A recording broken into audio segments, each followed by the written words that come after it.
Welcome back to Rusted Junk, the 80s Movies podcast. Do you find yourself wanting to put on a corked hat, fight crocodiles in the outback and then move to New York? How about befriending an alien by dressing him up as a ghost on Halloween? If so, this is the podcast for you. If you remember searching for that perfect film from Blockbuster, and if you grew up in the UK, waiting for that one VHS copy to be returned to the newsagents, then welcome. We'll have fond memories waiting for you. I'm Charlie, and the rest of the Rusted Junk team are Amanda. Hello. Joe. No to you all. And Dom. Hello. And the film we're looking at this time is the 1987 film Wall Street, starring Michael Douglas, Charlie Sheen, Daryl Hannah, Martin Sheen, lots of people, which we'll get to. Not all the Sheens. No, Mr. Barry Sheen. Very good. Well, our international listeners going, who? Anything from the America, Joe? Any Sheen that we've left out? No. Okay. Emilio Estevez. Well, yeah. The Estevez connection. So, this is my film. I picked it because it's fond memories for me. I've got a good story about it. I will go last and I will tell that very story. But yeah, so what did we think of it? Who wants to go first? I don't know who wants to go first. Maybe I should tell people what it's about. I haven't written anything down, but I can do this off the top of my head. Sure. So Charlie Sheen is Bud Fox. He's a stockbroker that has dreams of making it big. And he's very enthusiastic and he's very committed. And every day that he works, he rings up Gordon Gekko's office, hoping to get an audience with him. One day, because he makes a special journey and gets to meet him in person, Gordon Gekko tries him out and then takes him on as a protege. Unfortunately, taking him down some pretty dark paths for him, setting him up with various people. And because he can set it up, he can bring it all crashing down. And then he tries to set Bud up. And unfortunately, Bud sees through this, thankfully, because of one character, which I know and love. Thank you, James Spader. And because of that, well, yeah, Joe, you may nod, you may, say otherwise, but no, that's what happened. And yes, he plays Gordon Gekko, Michael Douglas, in his own game, and there's the film. I think that's pretty much sums it up in a sort of not prepared for it in kind of way. But this time, instead of going down or that way, I'm going to go Joe. All right. Diagonally. Diagon Alley. So it's weird. This is one of the few movies that really changed my life forever. It really did, because I went to St. John's University. I majored in accounting, and I think Wall Street came out. Was it 87? 87, yeah. Yep. Yeah, and so I was a junior in college at that point, and again, it changed my life and so many other people's lives after they saw that movie, because we all wanted to be Bud Fox. We all wanted to have that lifestyle. We wanted to have those nice suits. We wanted to have those condos or apartments that he was living in. We wanted to ride in jet planes. We just wanted, and we wanted the money.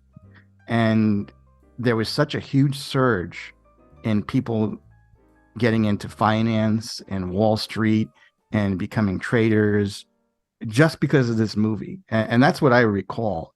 And another thing that I recall is years later, Oliver Stone was so pissed off by it because he felt that everyone got the message wrong, that the whole message was that greed is not good. Yeah. It's that it's corruptible and it ends up destroying you. And he was just so annoyed because it created a fashion on Wall Street. I went around and I did work in the Wall Street area, not necessarily as a trader at first, but I wore the same clothes that Bud Fox and Gordon Gekko wore. I wore suspenders. That introduced suspenders to Wall Street. Now, they had them decades ago, but now everybody's wearing suspenders. Braces. Braces. We call them braces. Yeah, well, you guys... Suspenders and stockings are what we Yeah, you not wearing suspenders and stockings, are you, Joe? That's a different thing entirely. No, you guys are wrong. That's all I can say. This is because braces are things that go on your teeth. What do you call the things that go on your teeth? Braces. Braces. So you call them braces and you call suspenders braces. Yeah. Pair, Joe. What do you call suspenders then? What are suspenders? That hold your stockings up. They're like I don't have stockings that I need to get hold up. No, but ladies. You must have encountered them in your. The lingerie. I don't know, garter holders. Garter holders. I don't know, but I wouldn't call them answers suspenders. On a postcard, please, listeners. Maybe it's great you chucked us out the Boston Tea Party. That's because otherwise you would have just had a name for it instead of. It's funny. I wanted to bring this up. The one thing that people, for me, somebody that wore suspenders for years and years and years, I hated wearing belts after wearing suspenders because it's so free. It's like really nice wearing suspenders. The negative effect on wearing suspenders is that it pulls up on you and your balls go through the bottom of it, and you always had holes in your pants. You've always got a half wedgie going on, haven't you? With exactly braces. God. Yeah. Is that the wear and tear? You just like ball rub, is it? And I'd have to go to like the cleaners or the tailors and say, "Can you fix the holes where my balls are?" It's like, and he goes, "Oh, sure, very easy. I could do it." And they would sew it, and it's like, but that was a negative effect. Anyway, I could just imagine somebody fast forwarded on Spotify and just getting to the point where I love suspenders. They make me feel so free. Was that a Russian tailor that you deal with there, Joe? I wasn't quite sure of the accent. I thought we could just alienate our listeners. It wasn't Frank, was it? It wasn't Frank. Frank has nothing to do with suspenders repair. Did he listen to your call? Did he measure you inappropriately, Joe? No. Sorry, I've got to ask. This is probably very inappropriate. It might get cut, but is that a common occurrence for guys, or is it only for particular guys that?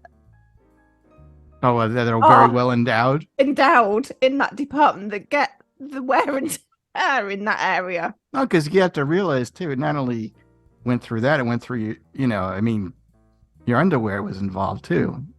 So it's just like Dom had said, it gave you a really big wedgie and you didn't really realize it. But it looks so cool. You'd been wedgied every day, that the friction was causing the fabric to burn through.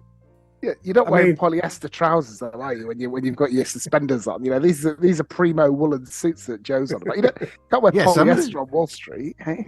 Yeah, they cost a lot, and it's like, damn, I got another hole, Is it like anyway, can you tell me what you think of the film? The brief introduction. I mean, we could talk about tailors and whatever, but yeah. Oh my God. Yeah. I love the film. I think it's incredible. I haven't seen it in such a long time.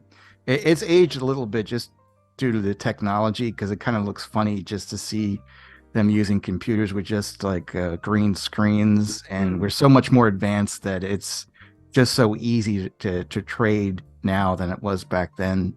But I think everything is so good in this. And again, it reminds me a lot of my days in New York. I thought, Michael Douglas was amazing. Did he get the Oscar for Best Actor or Best Actor? Yeah. See, now I would consider him supporting, wouldn't you? Oof, no. Goodness, no. Well, no. Charlie Sheen would be the main actor in this. Anyway, I don't know. I mean, I'm wrong, but anyway, he was fantastic. I'm so glad that he got the Oscar. I almost gave my rating. I forgot we don't do it anymore until later.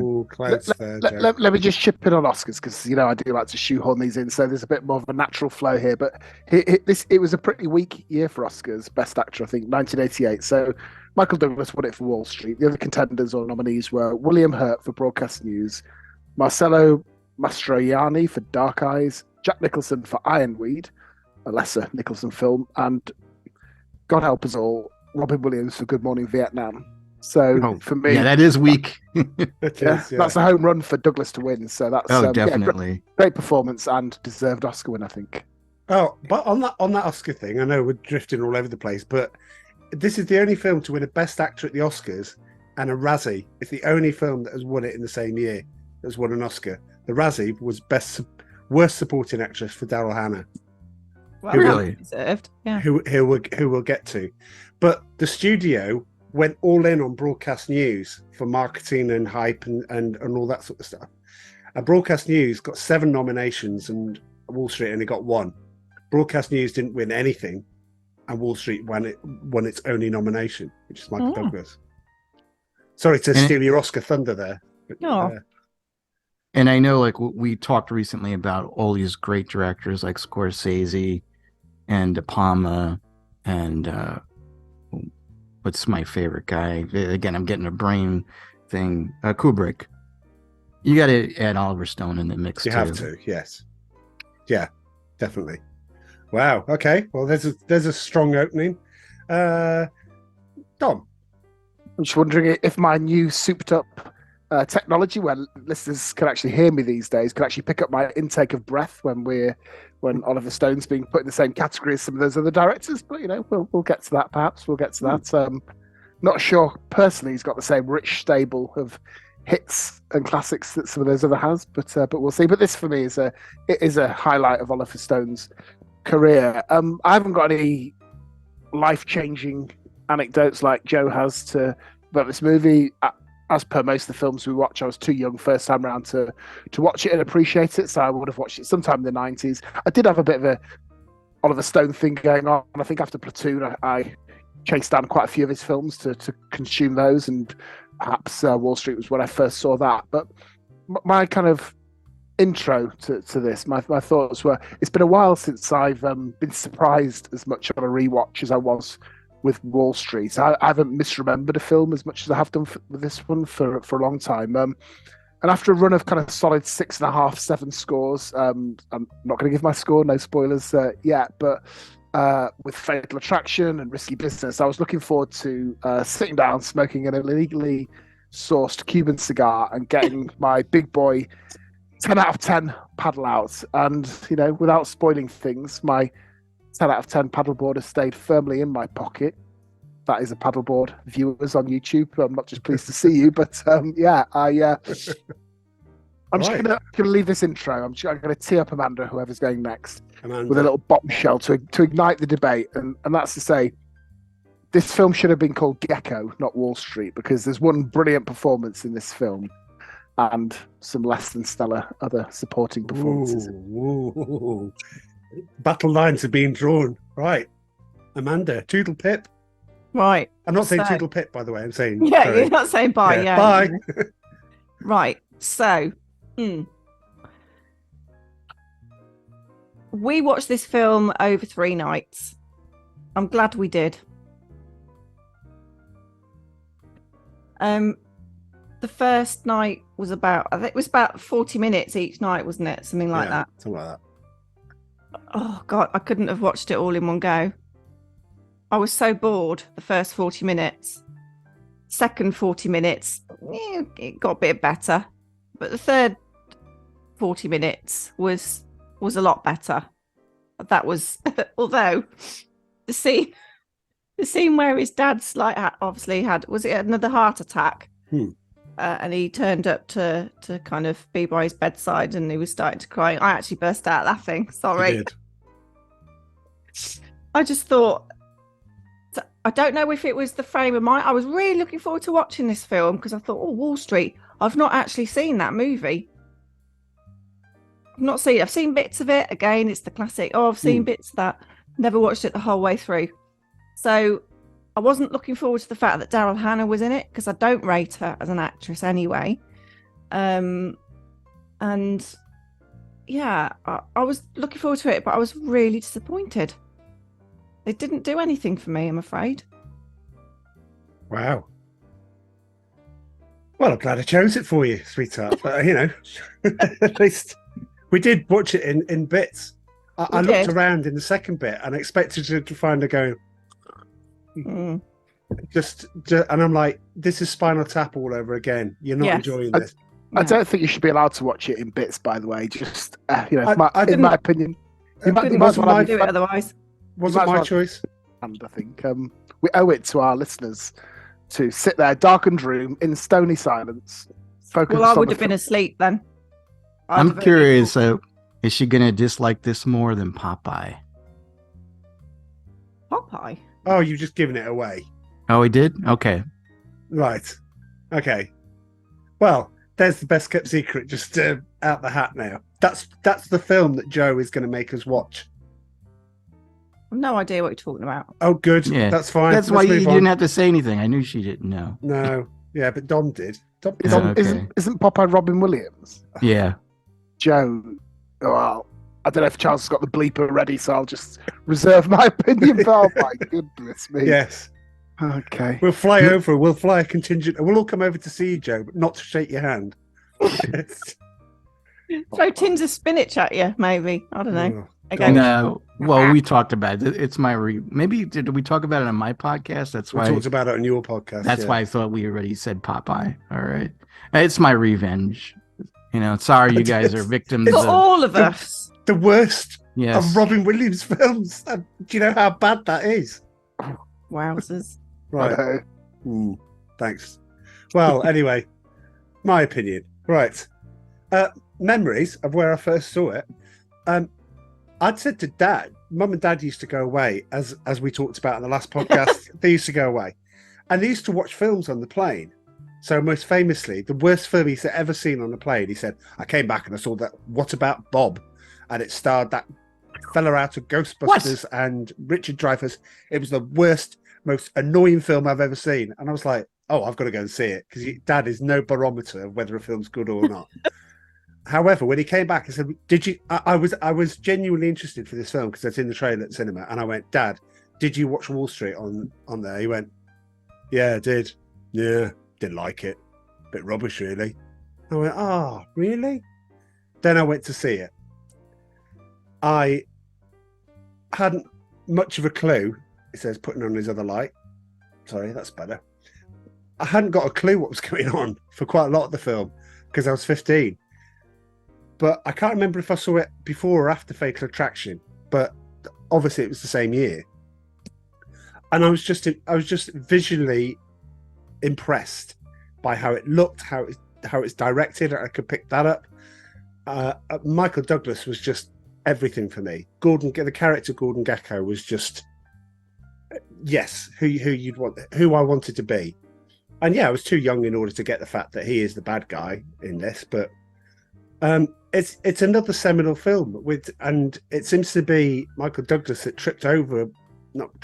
but got into all of them. Fatal Attraction, Disclosure, Basic Instinct, Wall Street. These are the types of films that people still remember and talk about. Maybe not Disclosure as much, but it's still relevant. I love this film. I can. It's a bit like Ferris Bueller for me in the way that I can probably know most of the lines that are coming. I like the John C. McGinley character as his friend. I love some of his lines. I find myself using the lines, so much because they were ingrained when I watched it for the first time. So, yeah, I'm going to have to agree with the gentleman on this podcast and disagree with Amanda. I just think this is it's a film that resonates. It's a film that still you can watch today. Again, dated technology, but yeah. But by the way, I'd love to see Disclosure remade in the office environment in 2023 because he smiles right in the coffee queue and that's it. He's immediately sacked on the spot for predatory behaviour. The film would last 3 minutes, including the credits. Yeah. Yes, Disclosure. I love that film, but when we start doing 90s podcasts, yeah, we'll get to that at some point. Okay, should we have a look at the trailer? Okay, yeah. Trailer? Yep. Yeah. Okay, right. Here's the trailer.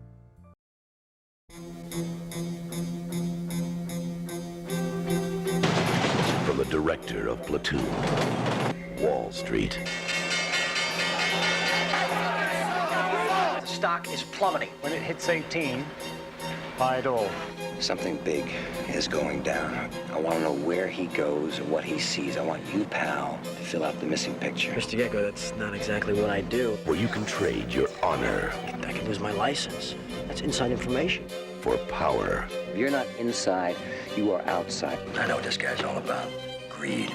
There is no nobility in poverty anymore, Dad. Greed is good. Greed works. What makes you tick, Bud? The fear of being poor, that's all gonna change. Because I'm catching the express. All right, Mr. Gecko, you got me. Trade your peace of mind What's in it for moi? More money than you ever dreamed of. Just the beginning, pal. If any trouble does arise, you are on your own. The trail does stop with you. for a piece of the action. The richest 1% of this country owns half our country's wealth, $5 trillion. All it takes is a little inside information, I don't care where or how you get it. I think you owe me. and you can trade everything you believe in He's using you, kid. You're too blind to see it. for everything you've ever wanted. I get a strange call from the SEC. They asked to see my records. This is heavy, Bud. I don't know where you get your information, son, but I don't like it. Michael Douglas, Why do you need to wreck this company? Because it's wreckable, all right? Charlie Sheen, When does it all end, huh? How many yachts can you water ski behind? How much is enough? Daryl Hannah, You may find out one day that when you've had money and lost it, it's much worse than never having had it at all. Martin Sheen, What I see is a jealous old machinist who can't stand the fact that his son's become more successful than he has. What you see is a guy who never measured a man's success by the size of his wallet. and Oliver Stone film, Wall Street.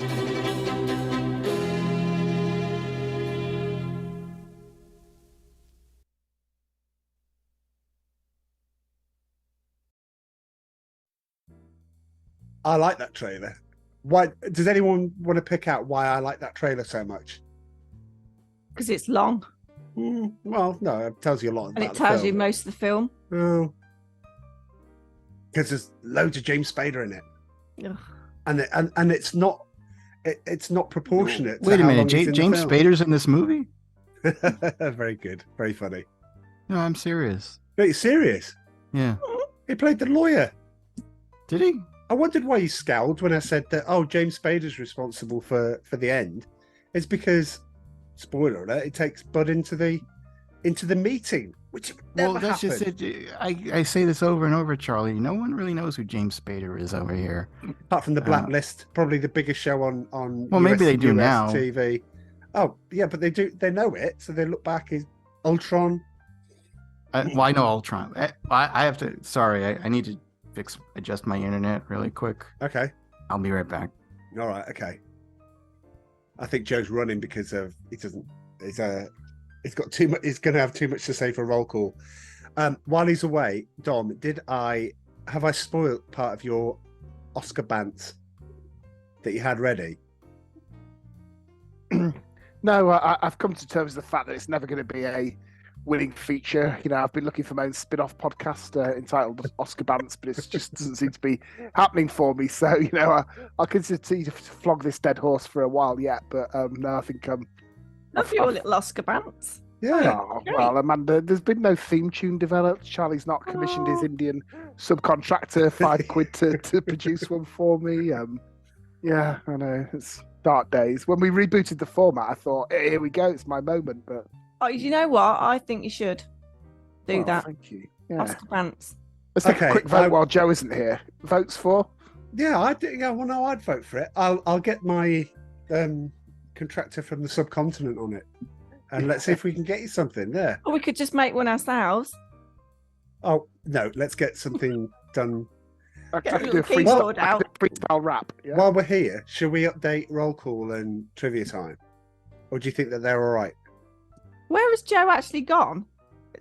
He said he's got to sort his internet out, but Was he gone out on the street or something? he's going to fix it at the cabinet. Is this golden content being left in or not? Because if it is, I It won't is. go get another can of cider. Okay, well, listeners, you got my Well, do you know? undivided attention. Yeah, go on. Need some more tramp juice. I do. Go and get get it. some. Well, go and get on. some quickly. This is the. Quick. This No, is he's why back. people. He's back. He's back. This No. is why people love this podcast. Is because look, we're just natural. We don't. We don't. Unrehearsed. I We think don't. is the We word. don't edit. Well, very rarely edit.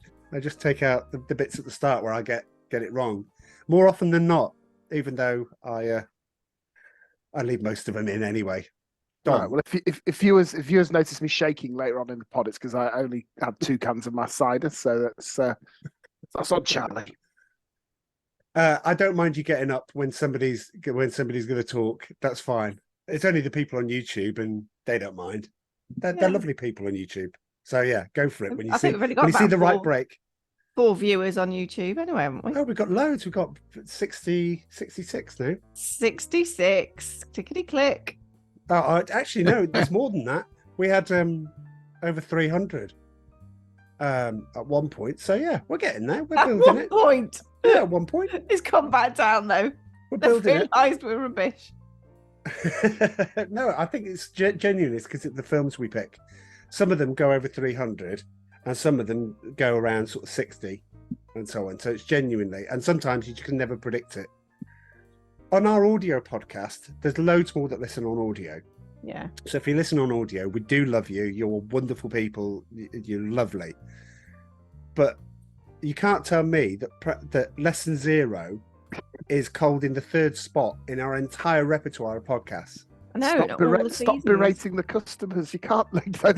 No. We loved it. We loved it. We thought it was a great film. It was wonderful. But Lesson Zero it's unexpected an obscure film. That it is. Be at the top. That's what we're trying to say. I think it's Robert Downey Jr. who does listen to this podcast. Don't forget that.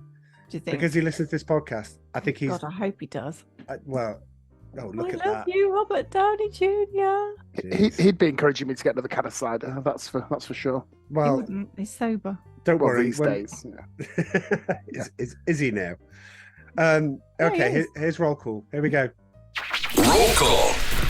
Right, so we're not doing Michael Douglas because we did Michael Douglas in Fatal Attraction. If you want to go and listen to what we said, I think we went off topic so many times on it that fine. Romancing the Stone, loads of stuff. We're not doing him. Right. Charlie Sheen. Do we talk generally about Charlie Sheen? And do we talk about the films at the same time? Because I think we probably need to get it out there because he is mired in controversy. Is he? Yes. Why? I don't know. He's a crackhead. Well, he was. Nice way to say it. Well, he still is. He still is. Is that for real or is that rumours? No, that's true. They want us to be legally charged with anything. No, I won't. Hearsay is. No, he's done a lot of drugs. He's been very promiscuous. He's had AIDS. He's just not a very nice guy. Regardless of what kind of transformation he may have had, I don't think he's a very nice guy. I like his movies. I always felt he would have made an excellent Peter Parker or Spider-Man when they were casting back then. And he's a good-looking guy, but he has gone through the mill, and a lot of it has got to do with alcohol, drugs, sex, just you name it. I mean, again, I don't even want to mention some of the things that I heard because it's like almost X-rated. It's libelous as well. Shh. Tell us afterwards. Yeah, I haven't got. It's me that I have to pay, so don't. Yeah. Yeah. Yeah. Yeah. Okay. I did see the famous interview on it in 2011 on ABC, which is where he had the interview and where the winning and all that sort of stuff comes from. Some of his choice lines, I'm sorry, I'm going to have to say, he gets asked, "Are you bipolar?" And he says, "Am I what? Am I bipolar? What's that? I don't even know what that means. If that's like taking medicine where your brain goes like that, no, I'm not taking anything like that. I'm by winning." And you're like, what? He talks about Sean Penn and Mel Gibson showing him a lot of love, and she says, "Well, what advice and guidance did they give you?" "None," he says. "But sometimes that's the best type of love, is not to tell you what to do." And you're like, and she goes, "Are you high at the moment?" No. He says, "But you've got to understand me. I have one speed. Go." And so animated on this interview. And the best bit, I think he said, "Sinatra, Jagger, and Keith Richards, I've done so much in my life that I make them look like droopy-eyed children." And I'm like, if you can make Keith Richards look like a droopy-eyed child, then I'm like, fair play to you. Keith Richards is preserved on drugs and alcohol, isn't he? Well, it's the old Dennis Leary line. When Keith appeared on Say No to Drugs on MTV, he says we can't do any drugs, Keith, because you already did them all. So yeah. I mean, it's crazy because I never watched the show, but 2.5 Men was very popular over here. I like that. It's good. He was like the highest paid actor, I think, during that reign. He was making tons of money, but he destroyed his whole life by doing drugs. And it's just insane that you could be making all of that money and just throw it all away because you're stubborn and you think that you can handle everything. You know, you can handle your drug problem, your alcohol problem, your sex addiction. You know, don't tell me what to do. He's one of those actors, again, that thinks he's above everybody else and that he can make his own decisions and that it's, you know, just stay out of my business. It's not shouldn't affect my wealth or what I deserve to be paid. And it came to bite him in the ass. He hasn't really done much since then. That's the problem with drugs. They're so Moorish, isn't it, eh? Yeah, and I that's something that I wanted to get into, I guess, later on, and you know, just not that I did it, but I'm just kind of like say how stockbrokers and drugs have gotten in, you know, how they mix. Sure we'll get to. Yeah. It's the lifestyle, isn't it? Yeah. Work hard, play hard, kind of thing. But I don't want to ruin the roll call. So. Well, no, I mean, Charlie Sheen. I mean, I didn't know. I forgot. Or didn't know, or both, that he was in Red Dawn, Wolverines. Yeah. But he started as Ferris, as guy in the police station. That's how he's put down in Ferris Bueller's Day Off. Guy in police station. That's his first role. His first, well, yeah, because I'd forgotten all about Red Dawn. I don't even think he classed that. But who's in that movie, Lucas? With Corey. Who's the other Corey? Feldman. Corey Haim. Right. Okay. Yeah, less said about him, the better. Although he will come up at some point because we'll do License to Drive, but not this season, everyone. Don't worry. And what does he say? What's his first line in Ferris Bueller? Amanda. First thing he says. Drugs? Excuse me, I don't do that. No, are you in here for drugs? When he's talking to Jennifer Grey. And you're like, yeah. He got that look because he stayed up for 2 days solid. And that's why he looks all bleary-eyed and everything. He probably was doing it then, wasn't he? He may be, absolutely. Well, how do you stay up for 2 days unless you have some extracurricular help, shall we say? But it annoys me because, again, like I was talking about Tom Cruise and Risky Business, the guy was born so good-looking. He's another one, Charlie Sheen. He was born with looks. Like, he could have written his own ticket for anything. And he just kind of threw it away. Like Emilio Estevez, he didn't get that blessing. You got to admit that, Charlie. He just looks like a plain, everyday Joe Schmo. Emilio Estevez is his brother. True, yeah. Yeah, true. Why have they got different surnames? Because Martin Sheen's name, is it Ramon Estevez? I know his last name. Yeah, his real name is Estevez, Martin Sheen. It's a weird story. What's his dad's name? What's that? What's his dad's name? Well, his like Charlie was saying, his dad's last name is Estevez. And when Charlie Sheen got into acting, instead of taking his real name, he took his father's fake name, Sheen. You know, Charlie Sheen. But when Emilio Estevez got into acting, he took his real name. Yeah. So they're all Estevezes in reality. Oh, okay. Well, we will get to the brothers appearing in the same film. But then after Ferris, we get Platoon, of which he's outstanding in Platoon. Outstanding. Wall Street, then he goes into Young Guns, a film I like with Michael Biehn and Bill Paxton, Navy SEALs. By all means, check it out. If you've nothing else to watch on a Sunday afternoon and it's raining outside, watch Navy SEALs. Then he stars with his brother in the very underrated Men at Work, where they play garbage. Well, what do you call them over there? Garbage dustbin? Dustman? Garbage men. Garbage men. Right, or garbage people, or whatever. If we're going to be garbage people, women weren't doing garbage that. people. It's a bit derogatory. I'm just trying to be inclusive. And then he stars in he stars in Loaded Weapon 1 with his brother again. Fires his own franchise for Hot Shots with the Zucker brothers, Hot Shots 1 and 2. Replaces Michael J. Fox in Spin City. Is in Wall Street 2. Is in 2.5 Men, and then in a series called Anger Management. And you're like, talk about starting high, and I know you say he was the highest rated, paid actor on TV, but really, in terms of quality, it kind of goes like that. It kind of goes slightly down, doesn't it? He's got a ton of money, though. Oh, well, yeah. That decline in his movie quality, which I do admit, is offset by the rise in his TV career. I don't think it just wasn't as popular over in this country, but to be the highest paid TV actor in a era when there was a lot of money sloshing around is pretty well done, isn't it? And 2.5 Men was Joe, you put me right here, was a pretty big hit in America, wasn't it? It was. I mean, I never watched it, but it was a very big hit. Right. It's interesting. Again, I think he had a lot of money. You guys have heard of Planet Hollywood, right? Yeah. Stallone, Bruce Willis, Schwarzenegger.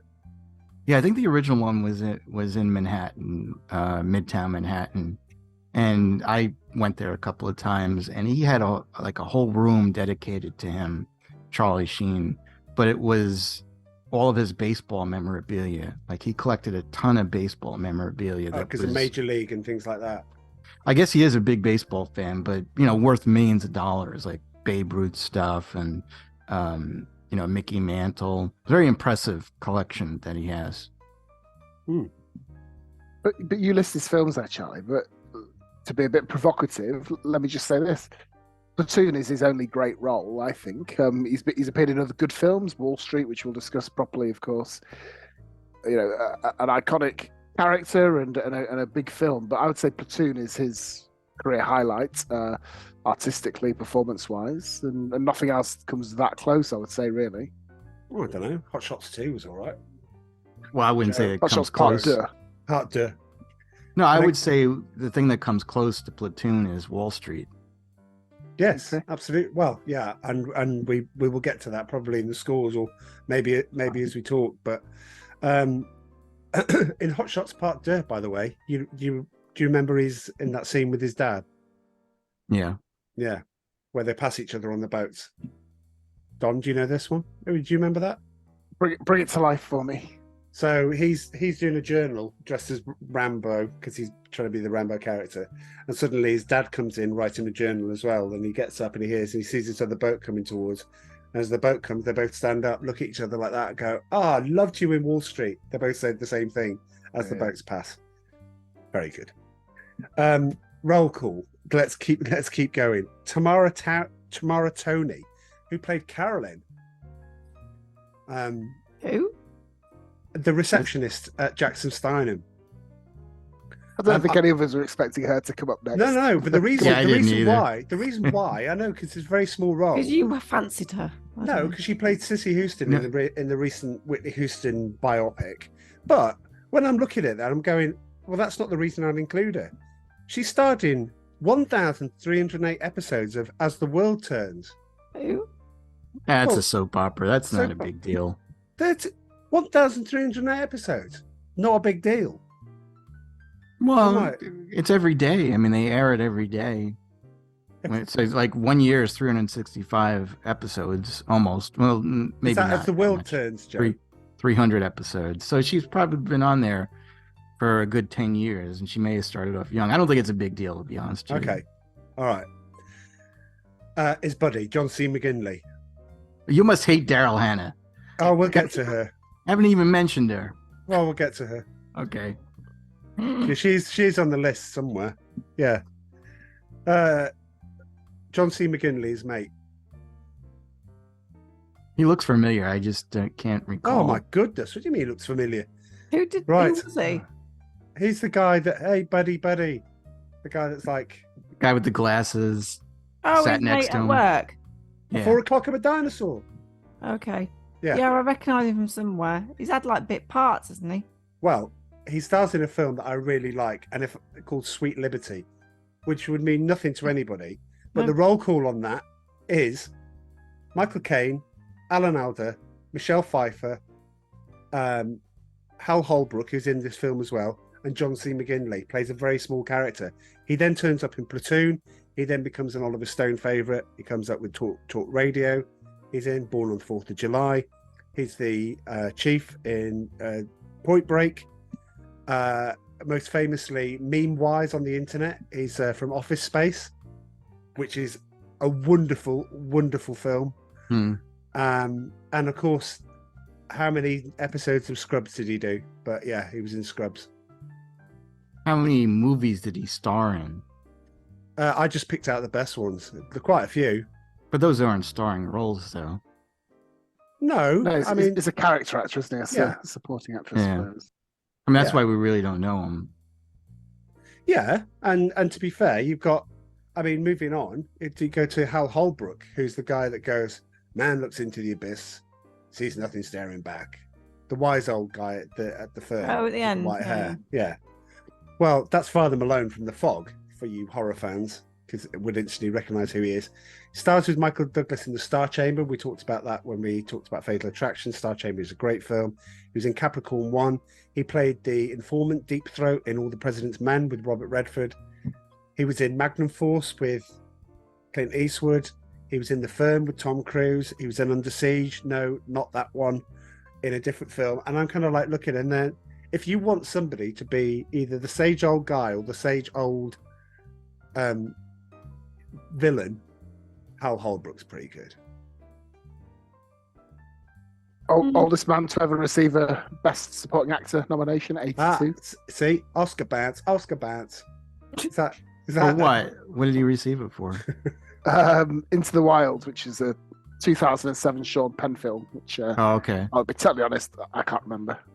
I was going to say, it better not be Wall Street.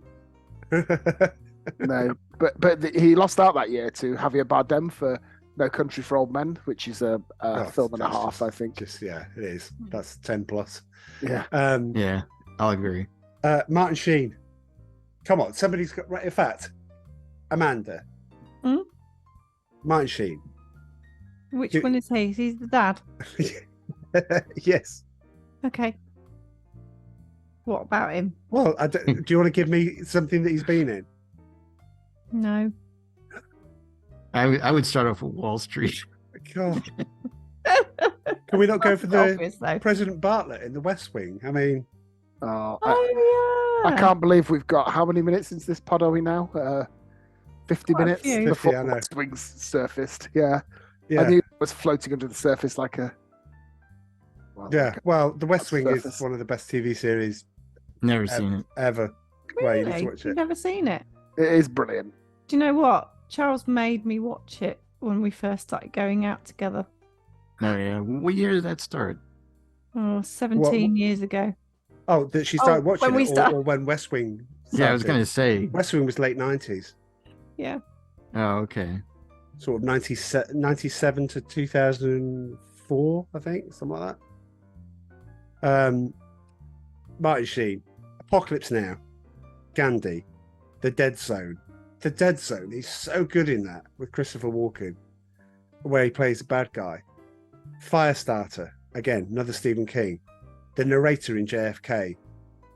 The American President, where Michael Douglas is the American President, and he's that. And I think the performance that he gives in American President in 1995 was the catalyst to him getting the role of President Bartlett in The West Wing. Hot Shots 2, Joe, you're going to love one that's coming up. Spawn, he was in Spawn. I the only thing I remember him being in is Apocalypse Now. Oh, so what about The Amazing Spider-Man, where he plays? Oh, that's right. Yeah, he was Uncle Ben. It's Uncle Ben. He starred in Anger Management with Charlie Sheen, and very recently he's done 4 series of a show that I haven't watched called Grace and Frankie. So that's Lily Tomlin, I think, and Jane Fonda. Yeah. No, I mean, I like him. He was great in Apocalypse Now. He was pretty good in this one.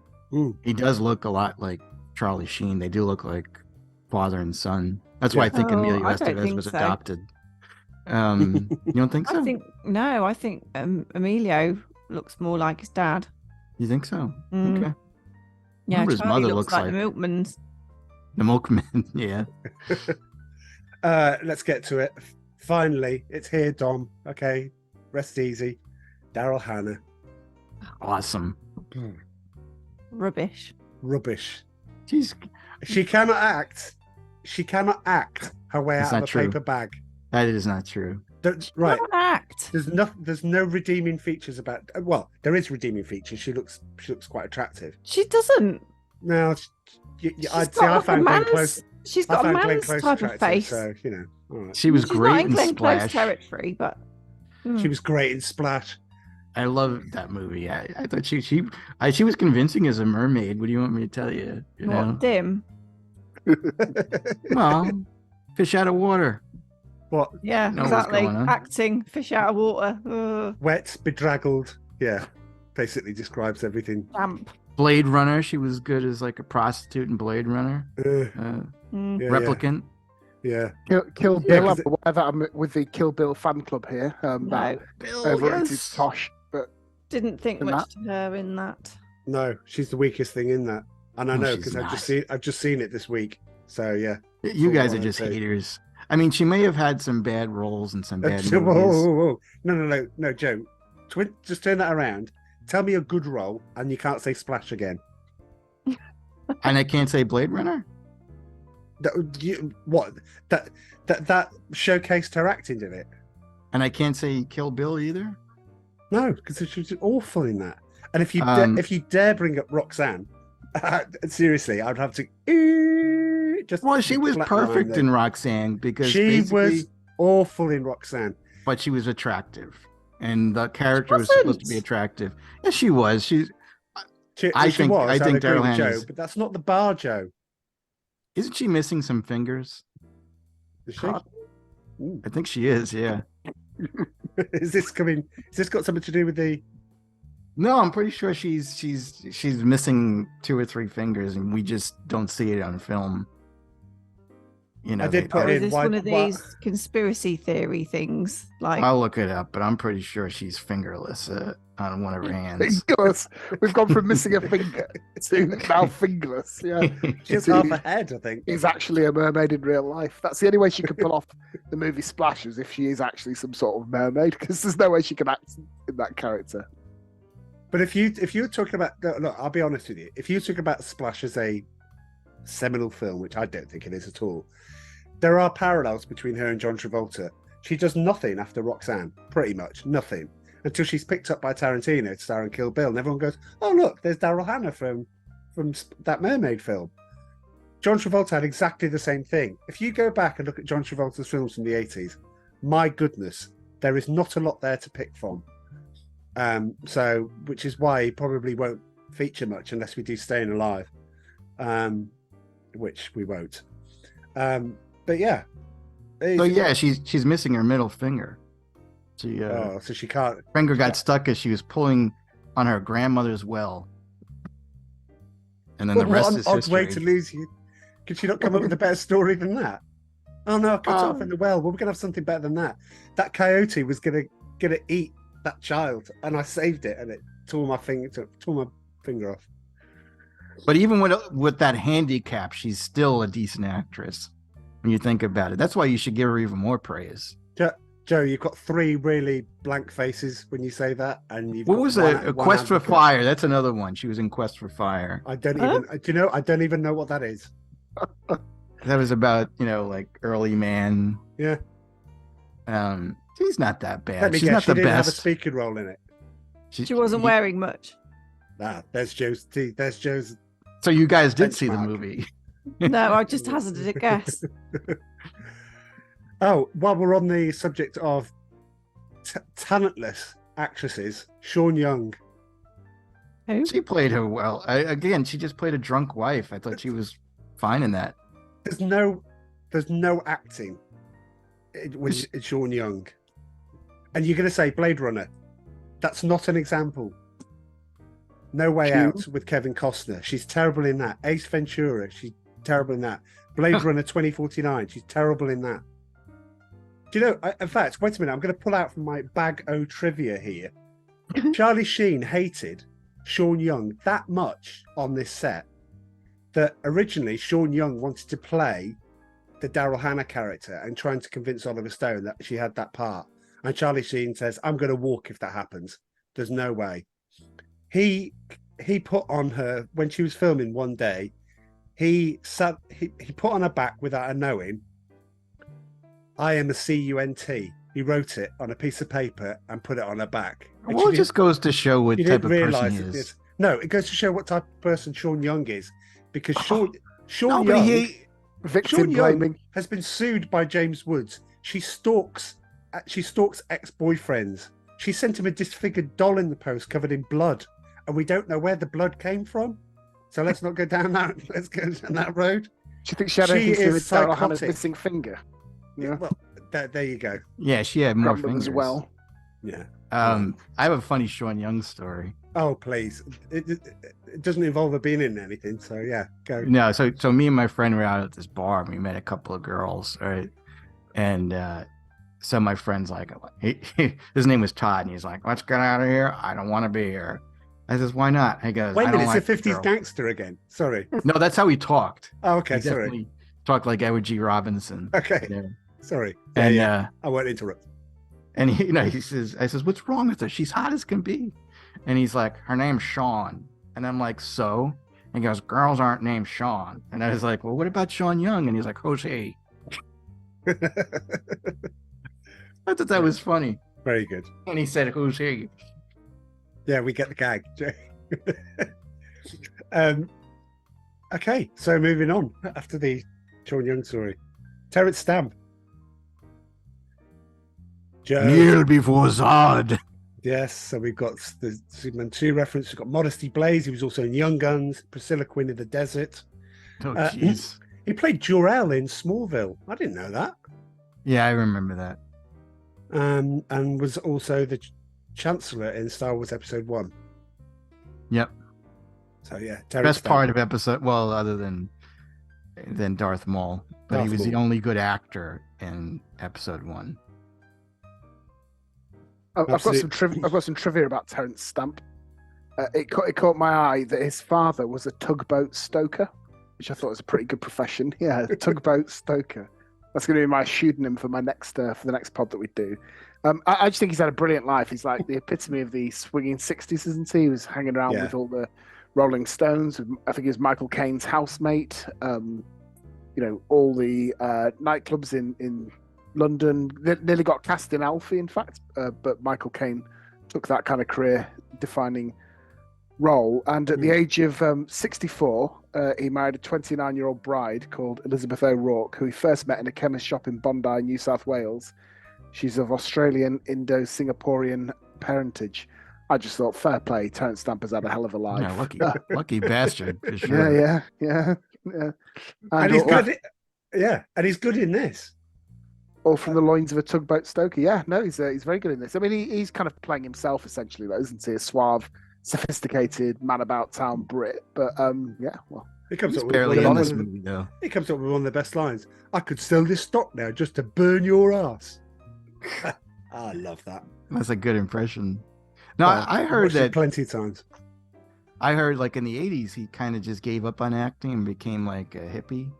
And I don't know if he went to India or something like that, but it was hard to locate him. And his manager or his agent contacted him and told him about Superman, or his 70s, probably early 70s or mid 70s, and said that, they were interested in him in playing the villain.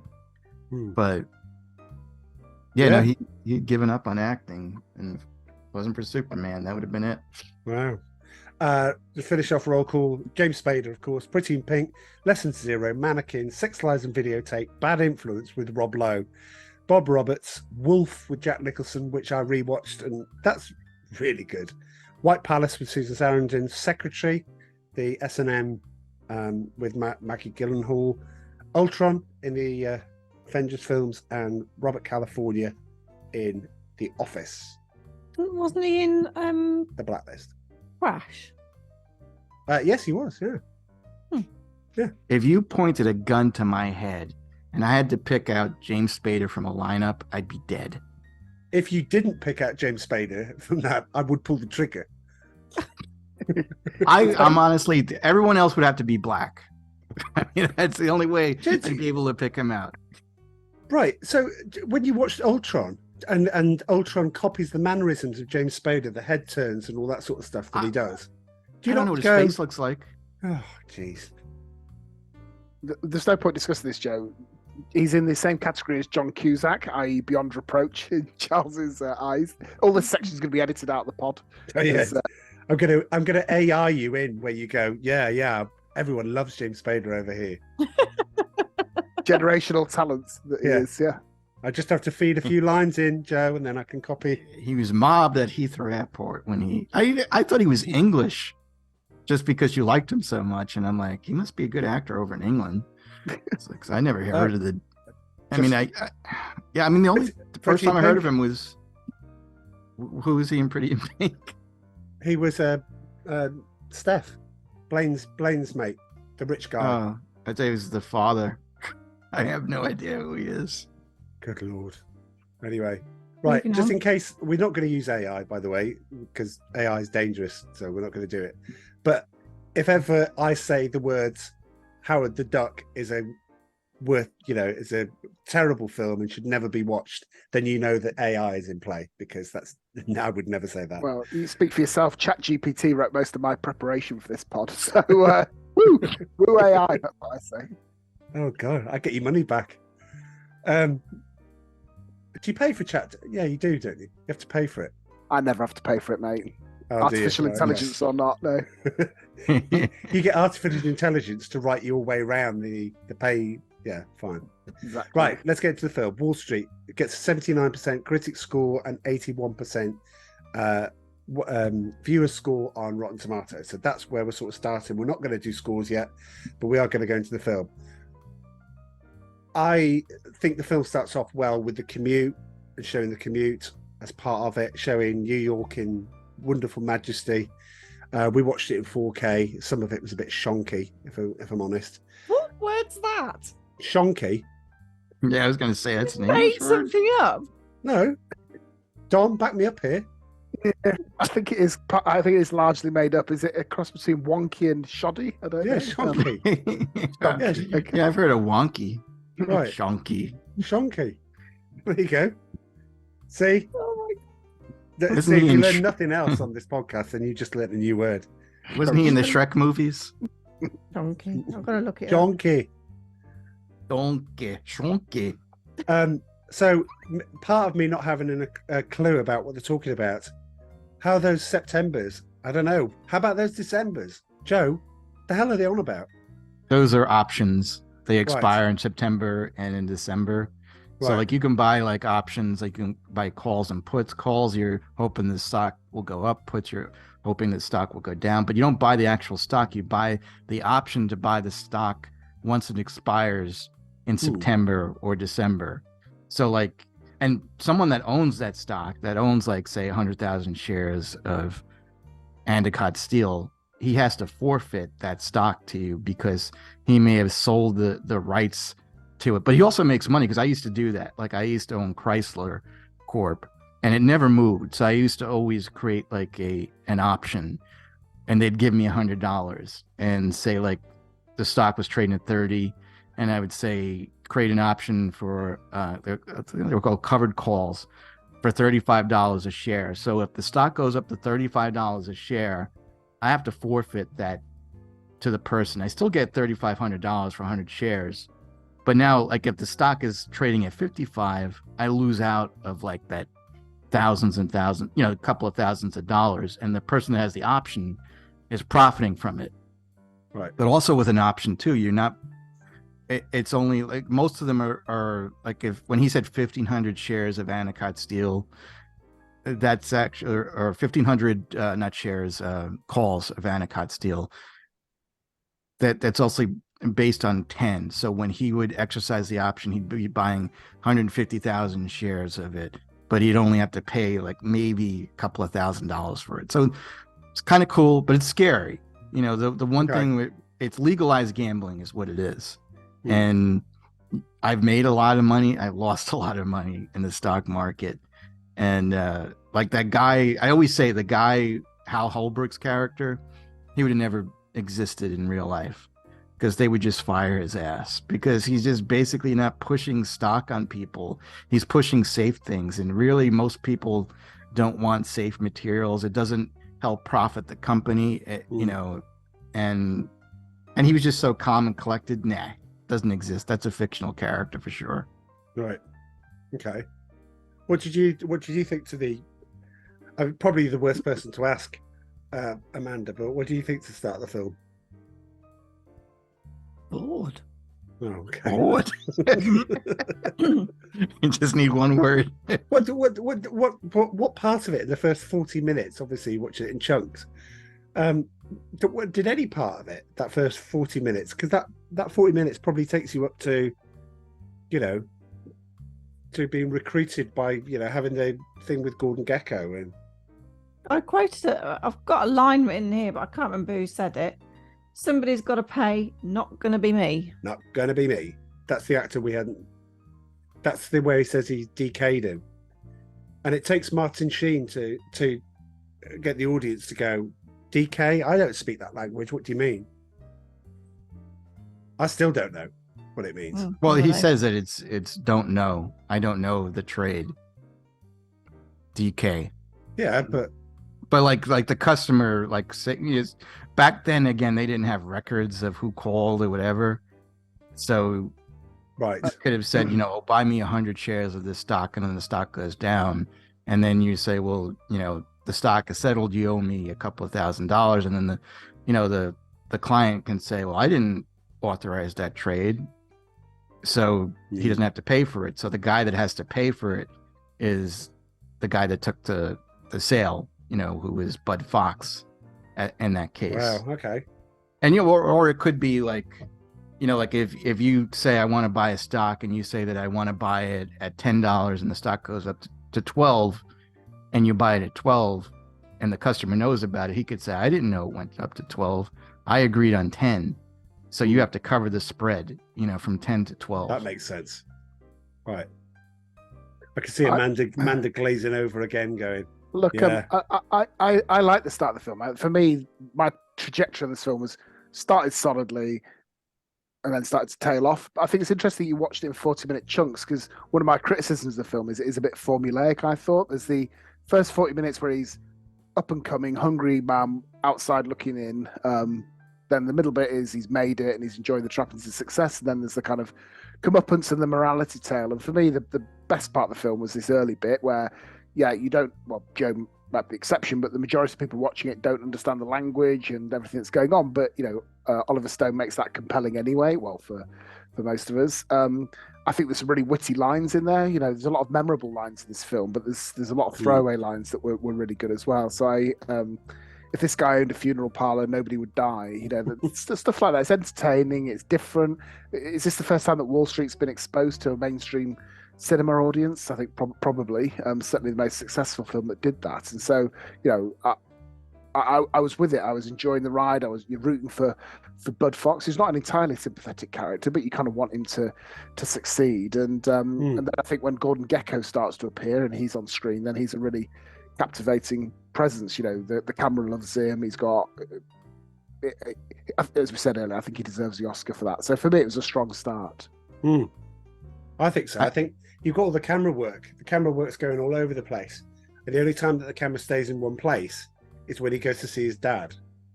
And Oliver Stone said, I did that because I wanted to show the turmoil of the world that he's in and the fast paced. And then when he gets to his dad, that's the fixed camera. And so it's a bit more grounded in that way. So I thought that was pretty cool. I thought it was true to life because, again, I experienced a lot of it. Like I used to live in Staten Island. I would commute to Manhattan. And I love the opening where you see the skyline of Manhattan and you hear Frank Sinatra's Fly Me to the Moon. I thought that was such a perfectly use song for that, even though, I mean, lyrically doesn't really mean anything, but just the rhythm of it, I thought was very nice, like how it was executed. But I used to do all that stuff. I mean, I'd have to commute, get on a crowded train. It would take me like 2 hours to get to my office, which was insane. And it was all pressure. And like being a stockbroker was really, really tough. Like you made a lot of money, but it just was all pressure. You had bosses like that, that look over to see if you made your quota. And if you didn't, you would get your ass handed to you at the end of the day or the end of the month. And I had a friend, like she had left and she went and became a stockbroker. And the first thing that they have you do is they have you code call, which these people were doing. They give you the yellow pages and you have to call all these people, and they usually hang up on you. It's like, I'm so-and-so from, BYT firm. I have this great stock opportunity that I think that you really like, and I can guarantee a certain percentage. And they usually hang up with you before you finish with your sentence. But when she went there, they would punish you. If they found that you weren't on your phone, they would just take your phone away from your desk. So you only get paid, by your commissions and, how many calls you make. So she couldn't code call anymore, like where all day, that's all you're supposed to do. So she just sat there and like everybody just looked at her, but they would do that to everybody. If they catch you and you're not on the phone making calls, like, so that's what you are. That's what you start out with, like the first couple of years. You're just years. They give you a phone book and they say, keep calling from A to Z. And then once you finish with Z, start all over with A again, and it's a horror. I mean, it's really, really not the nicest thing. And like I had said, I had mentioned too, I did know a lot of people that were stockbrokers. They made a lot of money, made a ton of money. They had $100,000 cars, like 3 homes worth millions of dollars. They were happily married, but at one point they just couldn't find happiness anymore. It's like they didn't have that, like where it's like, yeah, I have the house, I have the family, I have the cars, the boats and everything. Well, what else do I want? And they would get into drugs. And I know so many people that lost all of their fortunes just by getting into drugs, because that was one of the few things that made them happy. And they'd spend 10 years in prison, or they would start selling it themselves, thinking that like I can make money better than a lot of these guys on the street because I know a lot of people. And it's just it doesn't happen to everybody, but it's a sad existence. And a lot of people say what you should do is get in early, make as much money as you can, and retire early. Like try to retire by the time you're 30, 35, because you don't want that to be the rest of your life. I suppose it's the thrill as well, isn't it? The highs that you get once you've kind of exhausted that. Where do you go to get those highs? Yeah, that's the whole thing. I mean, like even what's going on now with this whole Titanic thing, where there's like some passengers that paid $250,000 to go and see the Titanic, and now they're stuck 13,000 feet underwater. It's because they have all this money, they don't know what to do. And it's like, yeah, I'll spend $250,000 to, like, we would die if we had $250,000 and we would spend it on something useful. But a lot of times people have so much money that nothing really makes them happy, and they just spend it on useless things. And it looks like that might have a sad end, unfortunately, if you look at I don't know. I heard today that they've been hearing knocking. So yeah, they found out that wasn't somebody knocking. It was just a regular pattern. It wasn't anything to do with that. Oh, okay. I heard. I found out the definition of shonky. It is a word. Thank you. But not in the definition that you've used it. Okay. So shonky is Australian origin. Okay. It's actually dishonest, unreliable, or illegal, especially in a devious way. Well, just we repurpose it. Like the best things, we take it from Australia and repackage it and use it in a different way. My way's better. Anyway. Shoddy and wonky. Shoddy and wonky. Yeah, it's weird. Charlie Sheen. his persistence pays off. I do like the shot where he's speaking to Natalie on the phone, the secretary, and you see the doors open and you just see a bit of Gordon Gekko and the doors close again. I think that's great because it's kind of like, we'll let you in a little bit, we'll just show you a little bit, but he will get his chance when obviously his computer does that early or mid 80s computer sound, do do do do do do do do do do do do, and somebody tells me it's Gekko's birthday. Takes the cigars in, gets his chance. What do we think about the first meeting? Would that? I don't think that would have happened in real life. Yes, it would have. Would it? Yeah. That Gekko would have given him 5 minutes. By the way, trivia fans, from the moment that Natalie goes, "You've got 5 minutes," to the moment that Bud leaves, is exactly on the nose. 5 minutes. Sorry. Oh, is it? I didn't realize that. Anyway, so why would that have happened? That Natalie would have allowed him anywhere near Gekko? I've contacted people like that, like where I've been persistent and like where I want to meet. I forget what they call them, but someone that's like the head of investment. I don't want to mention the stock too, but it wasn't insider trading, but he had a lot of information on the company that I bought a lot of shares in, and I wanted to meet with him personally.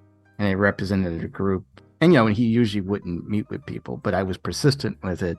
When it was his birthday, I would say, "Well, happy birthday," and then finally we had lunch, and then he invited me to one of those meetings, like with not necessarily a board of directors meeting, but it was similar like that, where you had like this huge, giant desk, like where a round table where like rich people were just around, and some were board of directors, and they would bring in the products and show you, like, this was advanced thermoplastics, which was supposed to be in jet planes, tennis rackets, like just lighter, stronger steel, but much lighter. And so I invested a lot of money into it, and we became friends, me and this guy.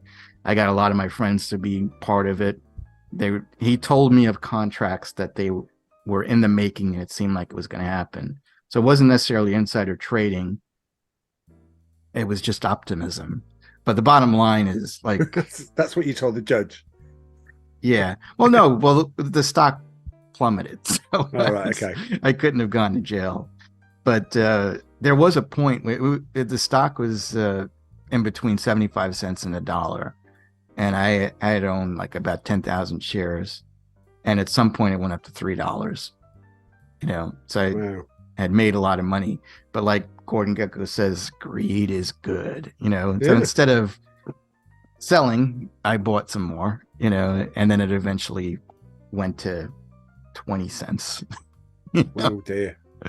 But that's what happens, like with so I felt so much of this was believable when I watched it, because I've seen it a lot. Anyway. So getting the check from Gordon to say, put some of this on some of those Bow Wow stocks that you're talking about. He gets his first perk, which is Lisa turns up at his house, turns up at his apartment, and invites him to come and just drive around. That's a good scene. It's a good scene, though. Yeah. Do we think? Was she hotter than Daryl Hannah? Yes. Debatable. Well, yeah, this is where you probably go, well, they both look a bit horse-faced. Yeah. Dan, Glenn Close, you're chucking everything in there. Thankfully, we can't do it because it's Basic Instinct and it's in the 90s, but he will redeem himself eventually in your eyes, where he does have a co-star that's good-looking in the form of Sharon Stone. I think we can all agree Sharon Stone. Oh, I'll agree. She's hot. Yes. Yeah. Yes. Still hot? Yes. Yeah. Yeah. So he gets, this is where Dom eloquently put it, as the sort of middle half, well, the middle third. What do we think about his transformation? Does he have it too quickly? I mean, he gets that apartment for 850,000. I love the fact that he goes to 850,000 and he offers cash, and you're like, that apartment now 30 million. Yeah. 35, something like that. You're just thinking, that's not just inflation, that's just the world gone mad. But I do like the interactivity that he has. I did like the scenes with James Spader. I just think it's good because it's kind of like there's somebody that shouldn't be corruptible. Again, he's a lawyer, all right, okay, you can insert lawyer gag here, but he's very cautious and he's like, what's in it for me, and how can I do this? But he's very concerned that his reputation might get go up the swanny, which it nearly does in that sense. I thought it was a bit. This is where some of my doubts started to emerge with the film. So I thought the whole scene at Michael Douglas's party were a bit dubious. First of all, there was that robot butler, which was less believable than the technology they used in Lost in Space in the 1940s. It was the one from Rocky IV.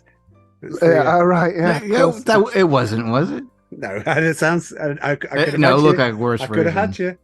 Yeah. But yeah, so that was a bit peculiar. And then Charlie Sheen has the world's most oddest pickup technique with Daryl Hannah, where he purposefully appears as ignorant as he can about modern art, and then rubbishes all of her interior design choices, but she still falls for him, of course. And then Terence Stamp, who's presented as this suave, sophisticated British, heavy hitter, starts negotiating with Michael Douglas, and Terence Stamp opens the negotiating at 65. Douglas counters 72. Terence Stamp goes to 71. What sort of negotiating technique is that? That must be why he's so rich. Yeah. So yeah, I just thought it's all a bit bobbins really, and the way that Charlie Sheen goes from kind of grey areas to dubious to blatantly illegal. That's a fairly breathtaking speed. I think whiplash from that transition that he goes through. I thought. Again, I found all that believable, even the stock price that he said, because I think that he did mention that they valued it at like $90 a share, or I don't know if it was Bud Fox that had said it, but they did have some information where the deals that they were going to make would be Anacott Steel or whatever, would be $90 a share. Now, that wasn't guaranteed, and that's why he said 72 and then he said 71. So he knew that it was going to be higher. He just wanted to get the stock. He said, just give it to me. All I want to do is just save like $1 on probably like millions of dollars to be saving. I know I'm not. I just want to get the hell out of this house. He wanted the company. He wanted to buy it. That's what I felt. You make a good case, but surely there's one thing on which we can all agree, and that is that the child actor that appears as Michael Douglas's son is the most ugly child that I think has existed in cinema.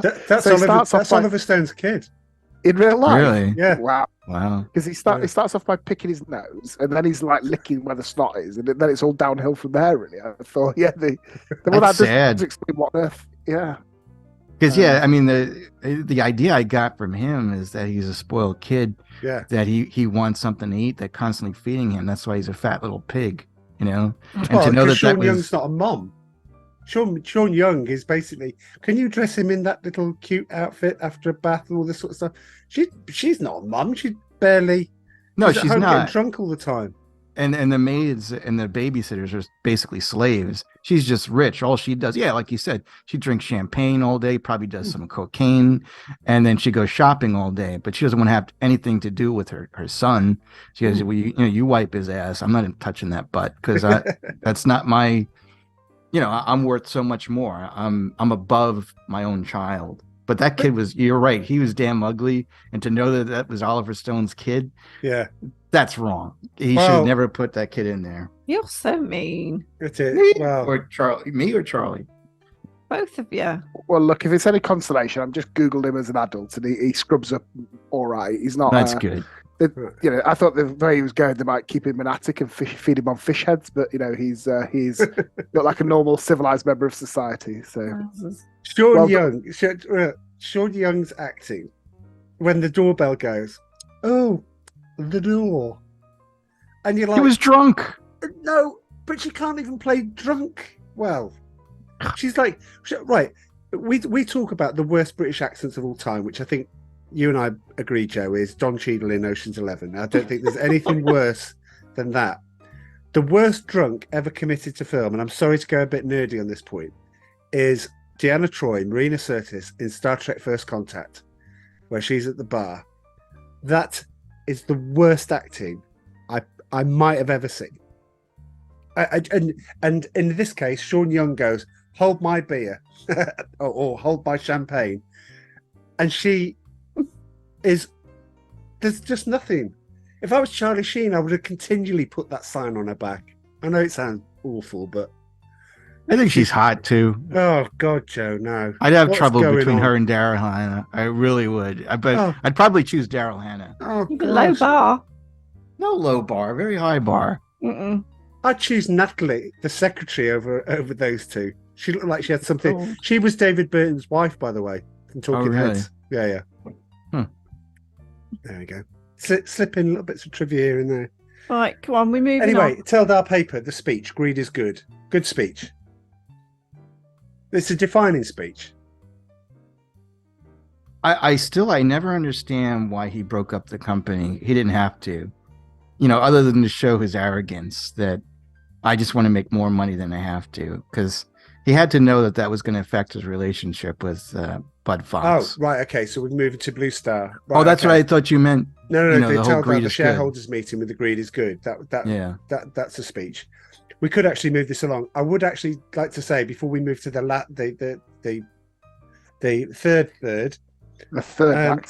third act, Daryl Hannah comes in and renovates his place, and absolutely awful. I don't even know if that was good for the 80s. I've no idea. I don't think so. I don't think anybody would have wanted that in their apartment in the 80s. It was horrendous. What was that painting? Oh my God.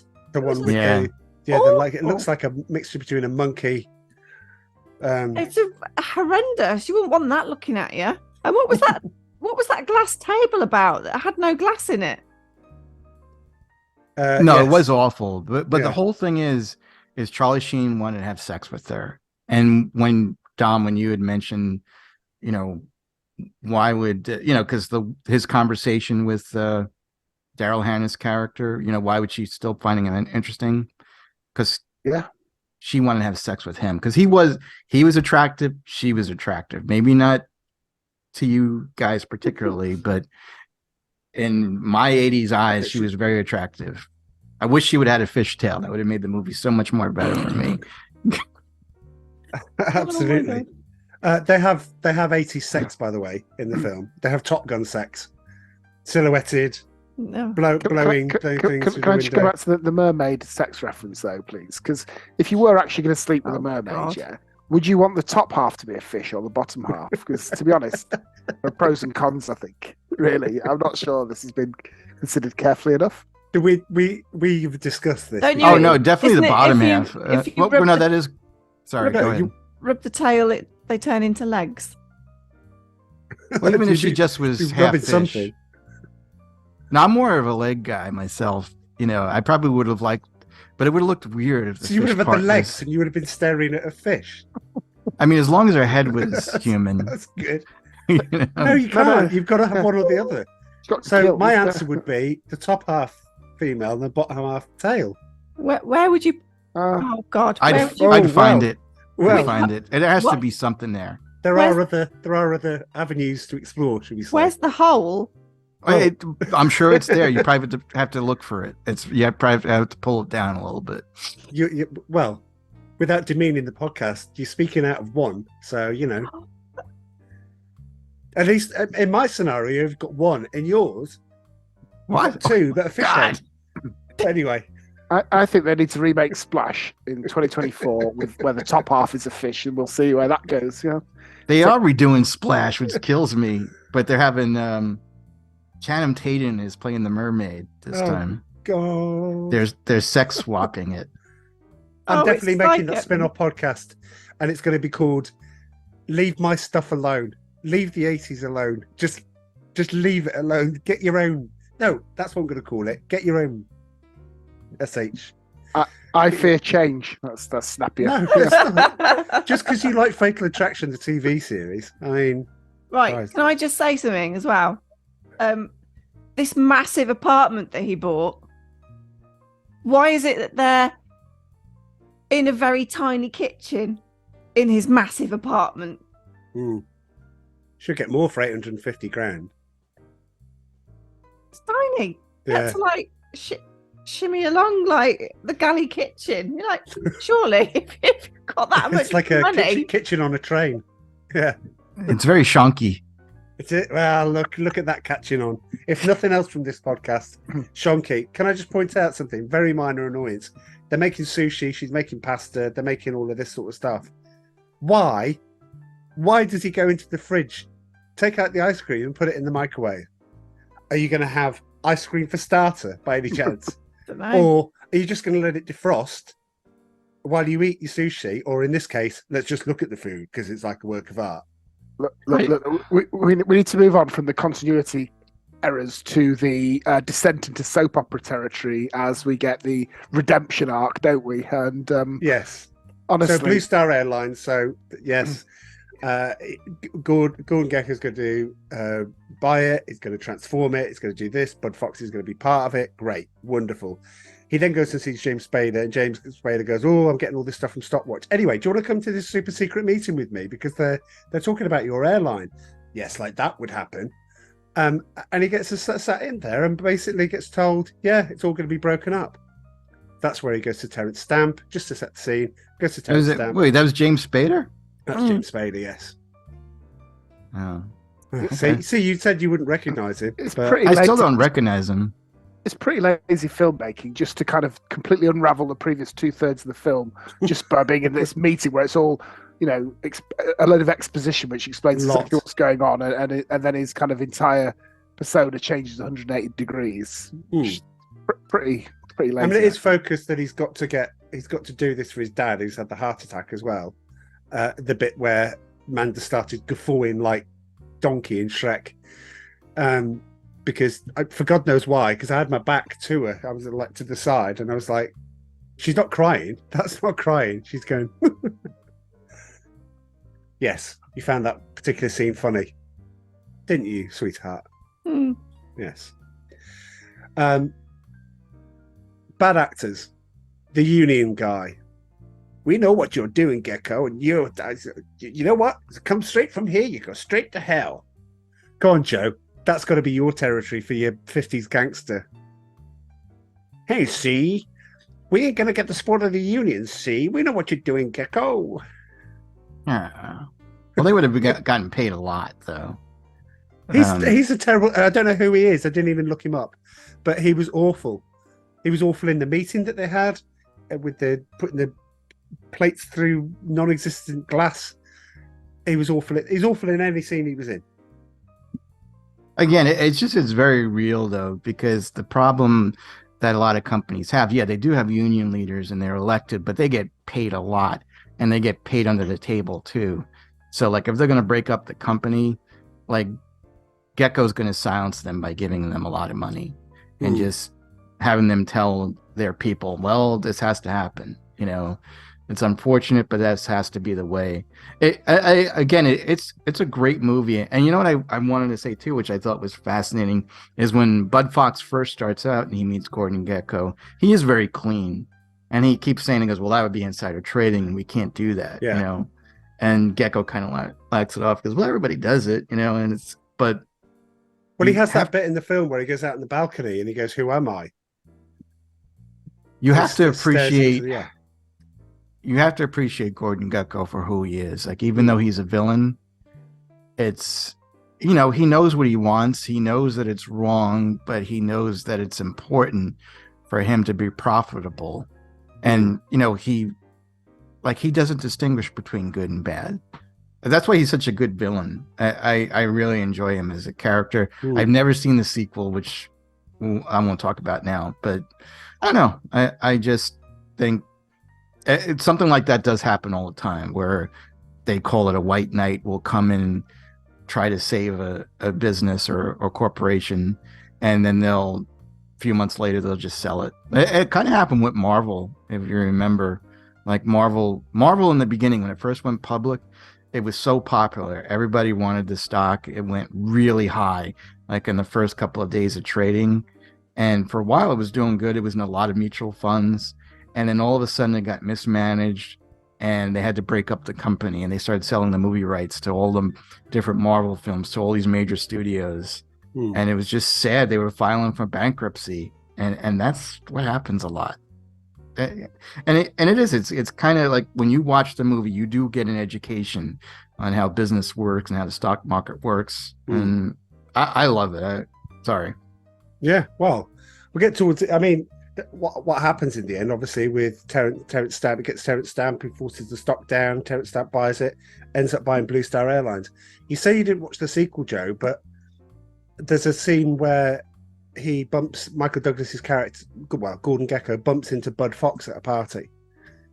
As they're obviously older now, and which you find out that Bud Fox became the CEO of Blue Star Airlines, turned it around into the second biggest private jet firm in the country, and then sold it. And there's this mutual respect between the two, despite the fact that the last time that they would have met is in the courtroom. Obviously, where Charlie Sheen was wearing the wire, and captured all of that. I'll tell you what made me lose some respect for Charlie Sheen's character when he starts crying his eyes out like a toddler when he gets arrested. That, what are they trying to do with the character there? He just bursts into tears.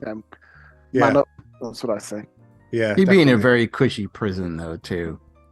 It's not like he'd have to worried about getting raped or anything like that. I'm sure he would have been in a very nice prison. So I didn't have too much sympathy for the, and then to learn that he became the CEO of, was it Blue Sky Airlines? Blue Star, yeah. Blue Star. Yeah. Okay. Yeah, absolutely. So it worked out. I found it very hard to believe that Gordon did not suspect that Bud had a wire on him when they met in Central Park, by themselves. Yeah, because he started listing all these companies, and I'm like, you wouldn't have done that in real life. He never really trusted Bud, because as soon as Bud went, "Are you with me? I need to know if you're with me," and he does, he gets straight on the blower, and he's like, "Oh yeah, we need to make sure that this thing is watertight." So he's trying to do his best, even though he's trying to tell Bud another thing. I think the downfall of Golden Gekko, as you say, was the intention of that, is to show that greed isn't good, but it had the complete opposite effect. I think probably for time's sake, let's get to the scores. Okay. I'll go first because we all know. Again, seminal, exactly what I said at the start. Even though we talked through it and probably haven't gone into the plot as much, but I think it's good having that insight from you, Joe, on this. So it's certainly, I certainly could have done with you back then to make sense of it all when I first watched it. But at the same time, I was mesmerised. For me, it has to be a 9 out of 10 for me. A 9? Yeah, for me. Wow. Dom? Yeah, so I think the movie starts well. It has a great central character and lots of interesting and amusing and entertaining lines. But I think it is undermined by some dodgy acting performances, and I think some of the characters are pretty cliched.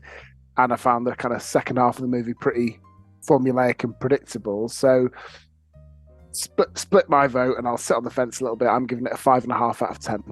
Okay. Joe? Blue Horseshoe loves Wall Street. Very good. Very good. So I'm going to go with Charlie's score of 9. I think it's a great American film that, again, it shows you how the business world works. It's very true to life, and greed is good and it's corruptible, but that is life too. Sometimes you have to, if you want to make money, you can't always be 100% honest sometimes. And here we go. Brace for impact, listeners or viewers. This ain't gonna be pretty. Apart from a few sort of scenes that were okay, I just didn't. What a great review. I just didn't enjoy the movie. I just didn't feel any connection with it. I wanted to. I desperately wanted to, but it just didn't do anything for me, I'm afraid. And I'm really sad to say that, because I really did want to enjoy the movie. Could you not take it and look at one performance and go, that was really strong performance, even though I didn't like the stuff around it? Yeah, some memorable moments with Gordon Gekko, his character. But yeah, so I'm really sorry, but I'm only giving it a 4. Oh God, I genuinely thought we were going to 2. I thought so too. Yeah, I thought that's where we're heading. Well, That's pretty 4. high, actually. Yeah. Yeah, it's not bad. You're only 1.5 off Dom, and he kind of liked it. Well, before we wrap up for our listeners, I like business and finance films. It's a underappreciated, very niche genre, but I guess Moneyball might be an example of kind of that side of things. But there's a film called Margin Call, which if you haven't seen it, I can really recommend. Not an 80s film, and a film about Enron, the smartest guys in the room. Also really, really worth watching as well. Okay. Perhaps you'd particularly appreciate it. But yeah, so it's an underrated genre, and I'm disappointed to only be giving it a 5.5 from my side. Well. Anyway, it's that time. I think we've done all the trivia, so it's the hat. It's the sorting hat. Do we call it that? Yeah. Can I get a Gryffindor joke out of this for the third week on the trot? Possibly By all not. means. Okay. Right, okay. I think you just have. Right, there's only 4 in there because poor old Dom hasn't had his film picked yet. So all 4 of these are Dom's. Okay. So that it will be you next. Okay. All right. There is one film that I'm desperate for to come out, and I hope I pick it. You know, this is a good idea. I think it should be like where the hat is just of 4 people and we rotate, you know, like 4 films by one person. So it'd be All fair right. that way. Yeah, that's fine. Okay. I'm happy with that. Oh, please be the film, I think. All right, here we go.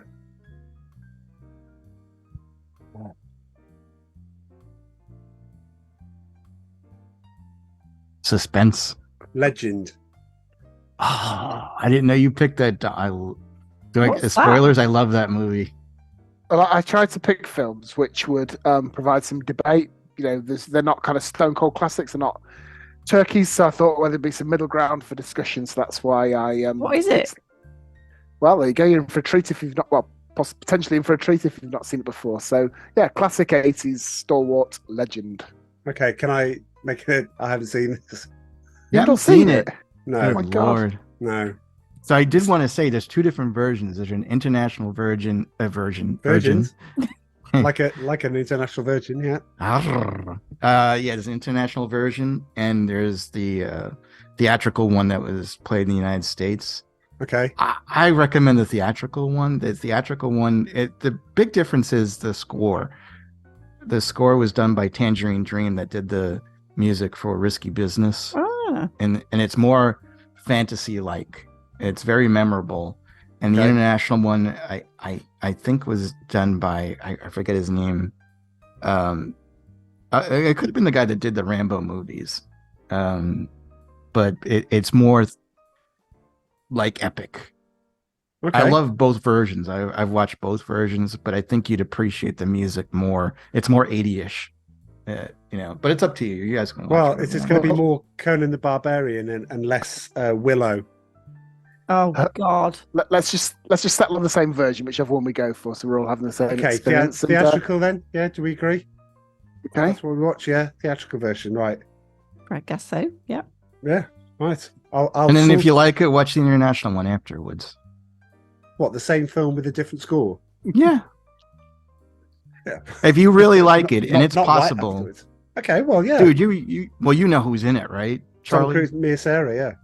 She is so hot in that movie. Oh. Good Lord. Might watch it tonight. Joke. Tim Curry. Oh, of Dude, course, yeah. Dude, you're going to give it. So we've got Tom Cruise. We've got Tom Cruise, Mia Sarah, and Tim Curry. Regardless of what you think of the movie, I think Charlie is going to give it at least an 8 for her, especially in the outfit that she wears when she's in hell. Good Lord. God, wait a minute. Am I okay to YouTube bits before I see it? Just to get some context. No, but let's not bore our listeners with scheduling. But true to form, I've got some scheduling challenges for this next one, so we'll just leave the admin to the post. Yeah, we'll do the admin in a moment. Anyway, thank you, dear listeners. You know where, if you're listening, you know where to find us. But do get in contact. We'd love to just send us a message, something on Messenger, even if it's a film that you want us to cover. We might do, if we get enough, and we get some people that are contacting us, and we might put those into a hat and then draw it out, and your film could get picked as a kind of lucky dip. Suspenders. That's what we want, listeners. Suspender picks. Yeah. Yeah. Try to wear suspenders for a year and see what happens. Yeah. Then send them through the post. No. I've got. So you have to be a guy or born a guy. Oh, right. Oh, anyway, on that note, I'm going to say cheerio. Bye. See ya. See ya. Sorry, Tom. Toodle pip. Bye.